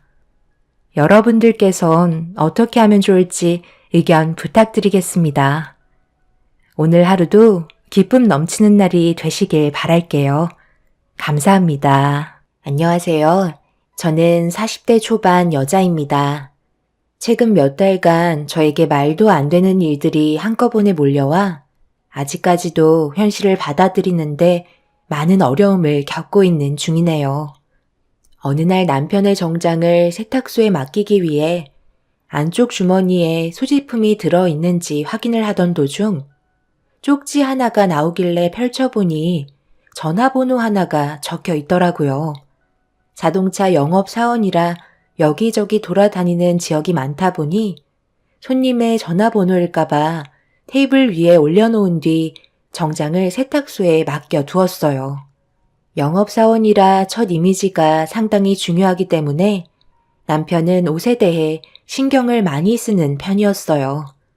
그렇게 세탁소에 들렸다가 집으로 들어오는 도중 사람 상대로 말을 많이 해야 하는 남편 목에 기름칠을 좀 해주려고 삼겹살 좀 사려고 정육점에 들어가려 하는데 제 옆으로 순식간에 지나간 차량 한 대가 남편 차량의 번호판이더라고요. 골목길로 들어가길래 삼겹살을 구매한 뒤 골목으로 들어간 곳으로 걸어갔는데 어디로 갔는지 보이지가 않아서 그냥 집으로 들어왔습니다. 동네에서도 영업이 이루어지기 때문에 저녁 시간 맞춰서 들어올 줄 알고 문자 한 통 남긴 뒤 저녁을 준비하고 있었습니다. 그런데 꽤 늦은 시간이 돼도 들어오지 않더라고요. 평소에는 좀 늦을 것 같으면 미리 전화를 주는데 그날은 연락 한 통 없길래 걱정되는 마음에 전화를 걸어봤지만 받지 않았습니다. 남편이 혹시나 영업을 할까봐 방해되지 않게 웬만해선 큰일 아니면 남편에게 전화를 하지 않았어요. 그런데 시간이 점점 늦어질수록 제 마음은 불안해지기 시작했고 혹시라도 문제가 생겼을까봐 걱정하고 있는데 때마침 남편이 현관문을 열고 집으로 들어왔네요. 그제서야 마음이 놓였고 남편은 아무렇지도 않은 듯 저녁은 먹었냐며 많이 피곤한 듯 소파에 털썩 주저앉았습니다. 오늘 무슨 일 있었어? 아니면 영업하는데 문제가 좀 생긴 거야? 전화도 안 받고 있길래 얼마나 걱정했는데. 아까 밖에서 당신 저녁에 삼겹살 좀 구워주려고 정육점에 들리려고 했는데 내 앞으로 순식간에 지나쳐서 골목길로 들어가더라고. 얼굴 좀 볼 수 있을 줄 알았는데 어디로 갔는지 모르니까 일단 집으로 들어왔지. 그리고 아까 세탁소에서 정장 맡겼는데 주머니에 전화번호가 적힌 쪽지 하나가 있더라. 손님 전화번호인 거야? 테이블 위에 올려놨으니까 잘 챙겨. 당신밖에 없네. 고마워.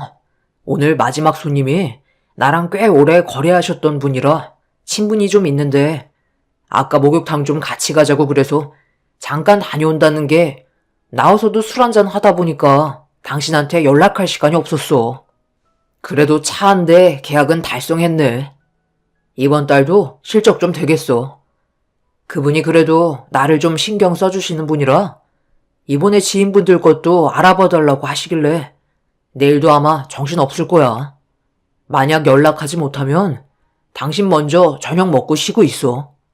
늦어지면 문자라도 한 통 남겨두도록 할게. 오늘은 내가 너무 피곤해서 일단 저녁은 당신 혼자 먹어야 할 것 같은데 괜찮지? 우리 딸 아인이는 언제 잠든 거야? 내가 요즘 너무 바빠서 놀아줄 시간도 없네. 이번 주 주말에 시간 되면 놀이공원이라도 갈까? 그럼 나야 좋지만 당신이 많이 피곤할까봐 그렇지. 아인이도 아빠 언제 오냐고 칭얼거리다가 겨우 잠들었어. 남편은 아빠를 기다리다 지쳐 잠들어버린 딸의 얼굴을 한번 확인한 뒤 방으로 들어가 쓰러지듯 누워 잠이 들어버렸습니다. 매일 가족을 위해 바쁘게 살아왔던 남편의 모습을 보니 불쌍하면서도 안쓰럽게 느껴졌어요. 아무것도 없이 시작해서 30평대 자가집을 장만할 만큼 정말 많이 노력해 왔었죠. 저 또한 프리랜서로 일을 해오면서 일과 육아를 병행하며 최선을 다해 가정을 꾸려왔고 좋은 결과를 가져올 수 있었습니다. 저희 부모님께선 땡전 한 푼 없는 남편과의 결혼을 처음에는 반대하셨지만 저와 열심히 살겠다는 의지를 보여준 남편은 결혼을 허락받을 수 있었어요. 그리고 그때부터 성공하겠다는 일념 하나로 안정적인 가정을 꾸려나갈 수 있었죠. 처음에는 이것저것 많은 일들을 해오면서 남편과 맞지 않은 일들 때문에 퇴사를 밥 먹듯이 했지만 어느 날 차량 영업사원의 모습을 보고 의욕이 생겼는지 그때부터 자동차 판매 영업사원에 뛰어들었었죠. 자기가 원하는 일이라서 그런지 매일 일하는 모습은 즐거워 보였고 그런 모습들이 손님들도 어느 정도 영향을 받고 있었는지 판매 실적과 직결되고 있었습니다. 그렇게 되자 저희 부모님께서도 남편을 인정해 주시면서 엄마는 시간이 날 때마다 사위의 건강을 생각해 꽤 많은 음식들을 준비해 주셨었죠. 처음에는 반대를 하셨지만 시간이 지나면서 남편을 사위로 인정하게 되었고 직업상 끼니를 거르게 되는 상황들이 많다 보니 남편이 굶지 않게 엄마는 뒤에서 꽤 많은 걸 신경 써 주셨습니다. 그렇게 부모님께 인정받고 안정적인 삶을 유지하며 살아가고 있던 어느 날 엄마한테 전화가 오길래 받았는데 갑자기 이상한 말을 늘어놓기 시작하셨어요. 오늘 엄마가 조서방 근무하는 매장에 찾아가서 음식을 건네주고 나왔는데 어떤 여자 손님이 내 뒤를 따라오더라고. 조서방이 나를 보자마자 반갑게 맞아주길래 내가 만든 음식을 건네줬거든. 그런데 뒤따라오던 여자 손님이었는지 차에 대해 이것저것 물어보길래 일하는데 방해될까봐 일단 급하게 밖으로 나왔어. 조서방이 나중에 전화한다고 하길래 그렇게 집으로 돌아가려는데 마트에서 음료라도 좀 사서 주고 가는 게 좋을 것 같아 탄산음료 몇 개 사서 매장에 두고 가려 하는데 조서방이 글쎄 내 뒤를 따라왔던 여자와 손을 잡고 서로 시선을 주고받으면서 대화를 하고 있더라고. 누가 봐도 연인 사이 같은 모습을 하고 있길래 너무 놀란 나머지 매장 문 앞에다 음료만 놓고 집으로 돌아왔거든? 조서방이 영업하는데 그런 식으로 하진 않을 거 아니야. 좀 전에 봤던 모습이 너무 당황스럽기도 했었고 놀란 나머지 그 자리를 급하게 벗어나긴 했는데 집에 돌아와서도 계속 신경이 쓰이네. 네가 매장에 가서 어떤 상황인지 확인 좀 해보는 게 좋겠어. 엄마가 잘못 보셨겠죠. 그이가 그런 식으로 가볍게 행동할 사람은 아니에요. 분명 엄마가 오해할 만한 상황이 있었을 거예요. 생각해 보세요. 여러 손님들이 오는 자동차 매장에서 동네 사람들도 그이가 유부남인 걸 다 알고 있는데 엄마 말처럼 그렇게 행동하는 건 당연히 말도 안 되는 상황이죠. 멀리에서 지켜보셔서 잘못 보셨을 확률이 높아요. 어차피 조금 있다 찬압 가지러 가야 하니까 매장에 들리도록 할게요. 요즘 엄마 건강이 너무 허해졌나 보다. 조만간 저희 좋은 데 가서 몸보신 좀 하고 오는 게 좋겠어요. 그이는 걱정하지 말고 푹 쉬고 계세요. 나중에 다시 연락드리도록 할게요. 저는 흥분한 엄마를 진정시킨 뒤 전화를 끊었는데 엄마의 말을 듣고 난 이후부터 뭔가 찝찝한 마음을 지울 수가 없어서 급하게 매장으로 달려갔어요. 가는 동안에도 엄마가 두 눈으로 보셨던 것들을 착각이라고 생각하고 싶었어요. 그렇게 한참을 달려 남편이 일하고 있던 자동차 매장에 도착을 했는데 창밖에서 남편이 컴퓨터 앞에 앉아 전화 통화를 하고 있었습니다. 일단 엄마가 말한 여자는 없는 것 같아 차를 주차하고 매장 안으로 들어가려 하는데 그 순간 눈앞에 펼쳐진 충격적인 모습은 제 몸을 굳어지게 만들었고 입을 다물지 못할 정도로 남편의 행동들을 받아들일 수 없었네요. 남편은 엄마가 정성껏 만들어주신 산의 진미 음식들을 펼쳐놓고 처음 본 여자를 자기 무릎 위에 앉혀놓은 뒤 음식들을 함께 나눠 먹고 있었습니다. 그리고 서로가 주고받고 있는 눈빛은 누가 봐도 정말 연인 사이 같아 보였어요. 도대체 이게 무슨 상황인지 몰라 아무것도 못한 채 둘이서 좋다고 웃고 떠들며 즐기고 있는 모습에 화가 머리끝까지 차올라 매장 안으로 뛰쳐 들어가 남편의 머리 끄덩이를 잡고 난리치려 하는데 매장 안에 있던 화장실에서 충격적이게도 시모가 걸어 나오셨어요. 그리곤 저희 남편과 처음 본 여자가 서로 애정행각을 나누고 있는데 신경도 쓰지 않은 채 엄마가 만든 음식들을 맛보며 남편과 여자의 모습을 보고 흐뭇한 표정을 보이고 계셨죠.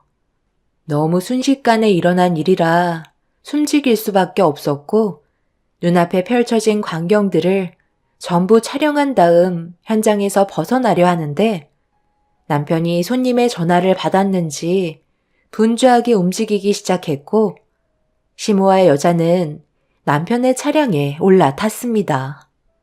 그 모습을 몰래 지켜보고 있는데 남편은 전화 통화하느라 정신이 없었는지 다행히 제 차량을 발견하지 못했어요. 그런데 뒷자리에 타고 있던 시모가 차에 올라탄 남편에게 충격적인 한마디를 뱉었고 그 말을 듣는 순간 그 자리에서 털썩 주저앉고 말았네요. 시모는 내연녀에게 임신 8주 차인데도 입덧 하나 없다고 신기해하며 대화를 주고받고 있었어요. 처음 본 여자의 뱃속에 아이가 8주 차나 되었다는 시모의 한마디는 남편과 그동안 쌓아왔던 모든 것들을 한순간에 무너뜨리게 만들었죠. 그런데 남편은 갑자기 차에서 내리더니 매장 안에 있던 엄마가 만든 음식들을 챙기더니 차에 다시 올라탔고 배를 쓰다듬고 있던 여자의 입에 손수 넣어주며 세상 모든 걸 다 가진 것 같은 얼굴로 행복해하고 있었습니다. 그렇게 남편의 차가 출발하는 모습을 숨죽여 지켜보면서 결국 그 자리에 눈물을 쏟아내고 말았습니다. 앞으로 어떻게 해야 될지 몰라 온갖 생각들이 머릿속을 스쳐 지나갔는데 제일 걱정됐던 건 아무래도 한창 이쁜 짓을 많이 하는 제 딸이었어요.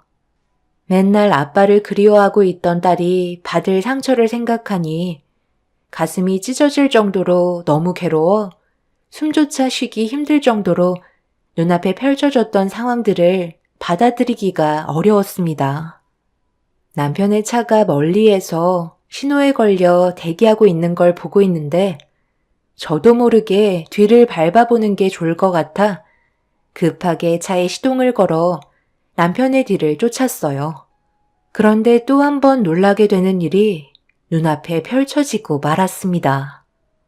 영업을 마치고 다시 차에 올라타 출발한 남편을 뒤쫓고 있는데 얼마 전에 남편이 골목에서 사라졌던 그 길로 또다시 진입을 하길래 거리를 유지하며 뒤를 따라가니 그곳은 다름 아닌 내연녀의 집이었네요.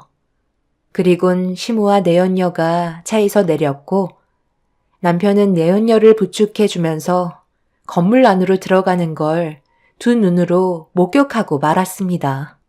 한순간에 모든 것들이 눈앞에 펼쳐지고 있는 광경을 어떻게 받아들여야 할지 몰라 온몸이 떨리기 시작했어요. 그리고 잠시 뒤 시모와 남편이 내연녀의 집에서 나와 급하게 현장을 벗어나는 모습을 볼 수 있었습니다. 그날 하루 동안 엄청나게 많은 것들을 한순간에 목격하게 된 터라 더 이상 남편과 시모를 따라갈 수가 없었어요. 그리고 저는 차 안에서 내연녀의 집을 바라보며 몇 시간 동안 눈물을 흘리며 진정을 하지 못하고 있었습니다. 바람 피운 것도 모자라 임신까지 만들어 놓고 시모와 함께 이런 사실을 전부 숨기고 있었다는 거에 남편과 시모와 그리고 내연녀를 절대 용서하고 싶지 않았습니다. 제가 가진 모든 것들을 동원해 그 사람들을 무너뜨려도 이미 상처받은 마음 풀리지 않을 게 뻔하지만 그래도 제 눈에서 피눈물이 흐른 만큼 그 사람들도 똑같이 당해야만 앞으로 살아갈 수 있을 것 같았어요. 그렇게 한참 동안 내연녀의 집을 바라보면서 많은 것들을 계획하게 되었고 저는 평소처럼 행동하면서 복수를 위해 준비하기 시작했죠. 엄마에게는 그냥 손님이었다고 대충 둘러댄 뒤 그날 이후 꽤 오랜 기간 동안 남편 몰래 증거물을 확보한 뒤 제가 두 눈으로 목격하고 들었던 모든 것들을 터뜨리기 위해 기회를 엿보고 있는데 엄마가 저희 집에 찾아와 조서방이 요즘 일이 너무 바빠서 그런지 기력이 많이 딸려 보인다면서 정성이 가득 담긴 사내진미의 음식들을 준비해 오셨길래 제가 대신 전달해 주겠다고 얘기한 뒤 남편의 자동차 매장을 찾아가게 되었습니다.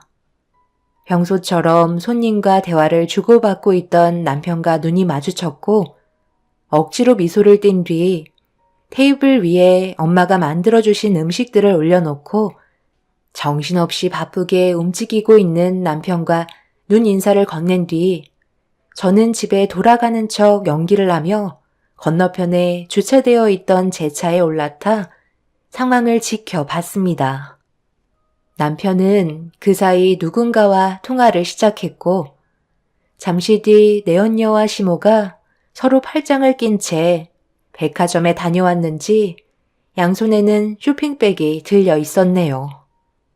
남편은 손님이 없는 틈을 타 저희 엄마가 만들어주신 음식들을 세팅하고 있었고 시모와 내연녀가 자리에 앉아 찬압 뚜껑을 여는 순간 시모는 제가 준비한 물건 하나를 발견했는지 손에 쥐어들더니 잠시 뒤 시모는 내연녀의 머리끄덩이를 사정없이 잡으며 난리를 치고 말았습니다.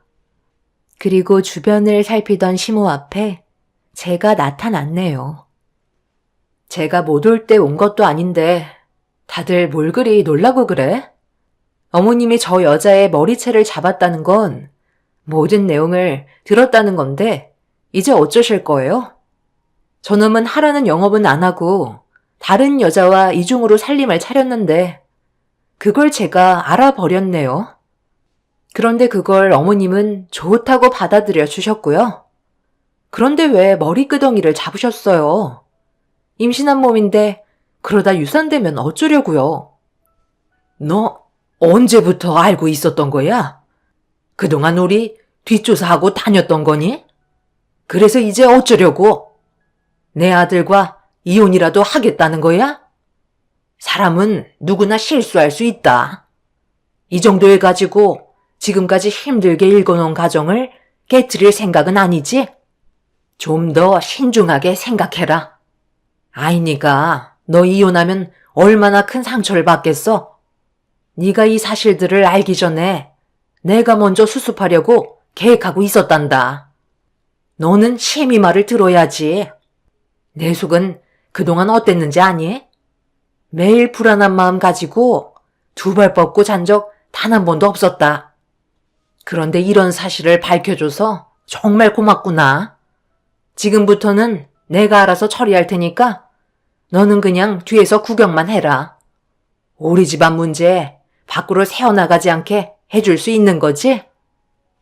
왜 그렇게 해야 되는 건데요? 이미 온 동네가 벌써 어머님과 저 사람이 저지른 인간 이하의 행동들이 전부 다 퍼지고 있을걸요? 임신이라고 했던 저 여자가 임신이 아니라는 걸 알게 되시니까 그동안 어머님을 가지고 놀았다는 거에 화가 많이 나셨나 봐요. 그동안 다들 나 몰래 연기하면서 가지고 논 건 미안하지 않았나 봐. 내가 받은 상처는 아무렇지도 않고 어머님이 저 여자한테 받은 배신은 엄청나게 큰 상처로 오셨어요. 제가 이런 것들을 알아내기까지 쏟아부은 시간과 정신적인 고통이 얼마나 컸는지 아세요? 저 인간은 하라는 영업은 안 하고 꽃뱀한테 넘어가서는 영업을 당하고 있는데 제 속이 어떨 것 같아요? 여보, 내가 미안해. 정말 잘못했어. 모든 걸 솔직하게 얘기할게. 처음에 차를 한 대 구매하고 싶다고 해서 몇 번 상담을 간 적이 있었는데 이 여자가 나한테 꼬리를 치더라고. 그런데 내가 그걸 강하게 뿌리치고 그만 나왔어야 했는데 나도 모르게 이미 이 여자한테 푹 빠져버렸고 해선 안 될 행동까지 저질러 버렸어. 그런데 갑자기 임신했다며 눈물을 흘리면서 매장으로 찾아왔는데 그 상태에서 내가 할 수 있는 거라곤 저 여자의 비위를 맞춰주는 것밖엔 없었다고. 그렇게 하지 않으면 이 사실을 온 가족한테 알리겠다는데 내가 그걸 어떻게 감당할 수 있겠어? 그래서 지금까지 끌려다녔던 것뿐이야. 임신 테스트기에 두 줄이 되어 있는 걸 보여주는데 그땐 정말 하늘이 무너지는 줄 알았어. 가볍게 잠깐 만나고 끝내려 했던 거지. 이런 식으로 상황을 악화시키려고 한 건 아니라고. 정말 미안해. 한 번만 용서해주면 안 될까? 내가 앞으로 평생 당신 떠받들면서 살게. 그래서 이 사실을 숨기기 위해 당신은 당장 현금화할 수 있는 재산들을 전부 저 여자한테 넘겨준 거야? 끝까지 거짓말 할래? 내가 어디까지 미행했을 것 같아? 나랑 이혼하고 저 여자한테 가려고 이혼 서류까지 준비했다면서. 그걸 지켜보고 있던 내 기분은 어땠을 것 같아? 당신은 나랑 함께한 세월은 아무것도 아니었니? 아이니가 받을 상처는 생각 안 해봤어? 아들, 너 저 꽃뱀한테 전 재산을 넘겨줬다는 게 사실이야? 이런 정신 나간 놈? 당장 경찰에 전화부터 해야 되겠다. 어머님이 큰 소리칠 입장은 아니시죠. 애교 많고 부침성이 좋은 저 꽃뱀이 며느리로 훨씬 더 마음에 든다며 조만간 저를 내칠 거라고 하셨잖아요. 둘 다 똑같으면서 끝까지 거짓말로 저를 농락하는 건가요? 아버님, 이제 그만 나와주세요. 시부는 모든 상황을 뒤에서 듣고 계셨고 손에 들고 있던 녹음기를 남편과 시모의 얼굴에 집어 던지며 이성을 놓아 버리셨습니다. 시부가 나타나자마자 남편은 도망치려고 했지만 시부에게 멱살이 잡힌 채 주먹이 얼굴에 내리꽂혔고 시모는 그 자리에서 무릎을 꿇고 눈물을 흘리며 한 번만 용서해달라고 손이 발이 되도록 빌고 있었습니다. 그리고 잠시 뒤 저희 부모님이 급하게 매장 안으로 들어오셨어요. 남편과 시모는 너덜거린 상태로 저희 부모님을 보며 경악을 하셨고 엄마는 시모에게 냅다 달려가 머리채를 사정없이 흔드셨네요. 모든 증거물들을 저희 부모님께 전달해 드린 뒤 매장으로 와달라는 메시지에 급하게 달려오셨고 아빠는 남편의 멱살을 잡고 패대기를 치셨습니다. 그리고 엄마는 내연녀의 머리채를 사정없이 흔들면서 남의 가정을 깨고 무사할 것 같냐고 절대 용서하지 않겠다면서 동네가 떠나갈 정도로 분노하셨습니다. 이런 상황 속에 남편은 자신의 잘못이 얼마나 큰 불행을 불러일으켰는지 뒤늦게라도 깨달을 줄 알았는데 충격적이게도 모두가 달려들어 남편에게 화를 내서 그런지 오히려 저희 가족들에게 화를 내면서 막말을 퍼붓기 시작했어요. 내가 이런 말까지 안 하려 했는데 어떻게 살면서 한 여자만 만날 수 있어요? 영업하면서 주위에서 보니까 정말 수없이 많은 사람들이 전부 새끼치고 있던데 저도 한 가정만 보고 사는 게 너무 미련한 행동 같아 결혼 생활 말고 연애 좀 해보려고 했습니다. 그게 뭐 잘못됐나요? 저도 남들처럼 자유롭게 살고 싶었던 것 뿐이라고요. 이왕 이렇게 된 거 이제 그만하겠습니다. 당신 나랑 이혼해 줬으면 좋겠어. 나는 이 사람이랑 새롭게 시작할 거야. 그동안 나한테 얼마나 잘해줬는지 알아? 내가 왜 밖으로 돌았겠어? 당신이 나를 충족시켜주지 못하니까 밖으로 돌게 된 거라고. 아내로서 가정을 위해 충실했다고 말하지 마. 당신은 하나만 알고 둘은 몰라. 내가 그동안 얼마나 힘들게 여기까지 올라왔는데 그리고 그 기간만큼 외로운 날들이 수도 없이 많았었다고. 그런데 이런 내 마음을 어루만져준 게 이 사람이야.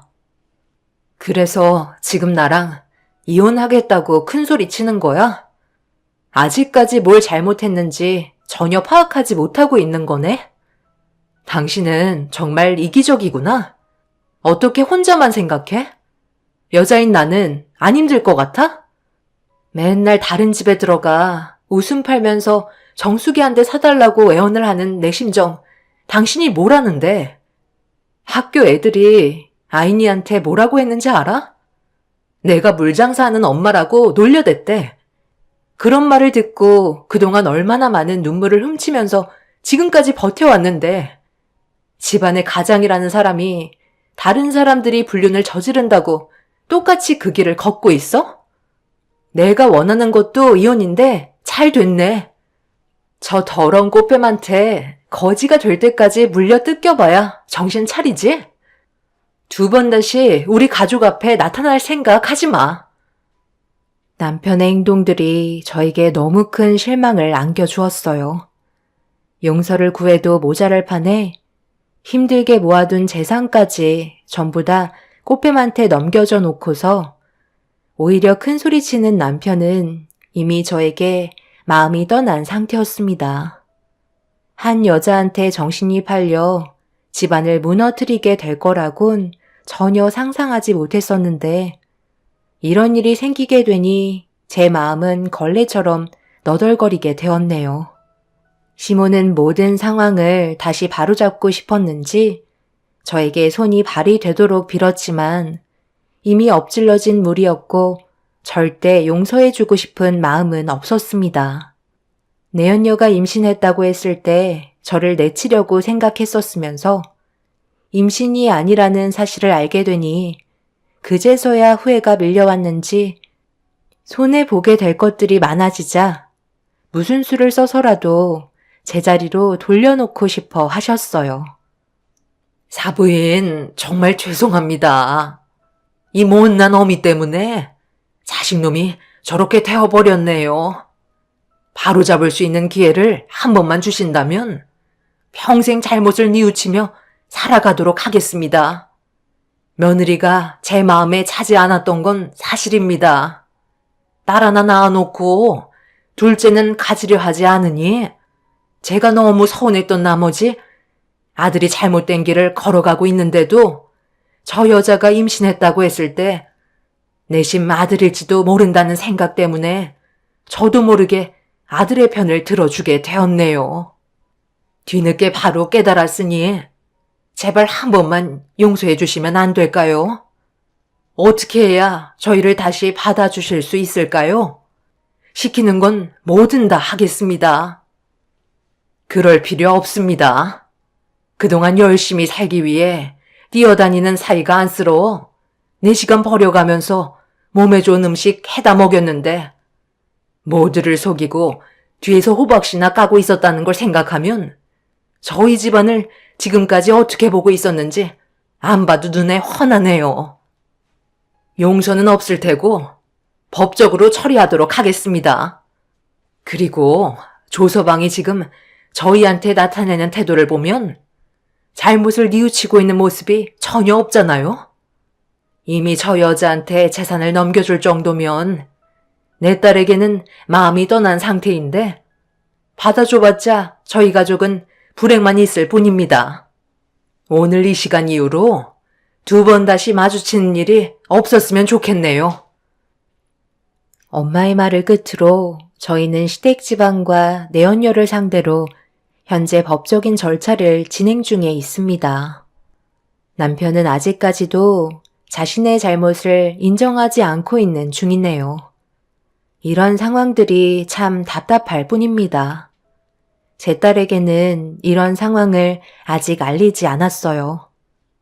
어린아이가 감당하지 못할 너무 큰 일이라 집에 들어오지 않는 남편이 멀리에서 일하러 갔다고 둘러댔네요. 앞으로 어떻게 살아야 할지 앞이 막막합니다. 지금 현재 법적 소송 중이고 숙려 기간에 접어든 상태입니다.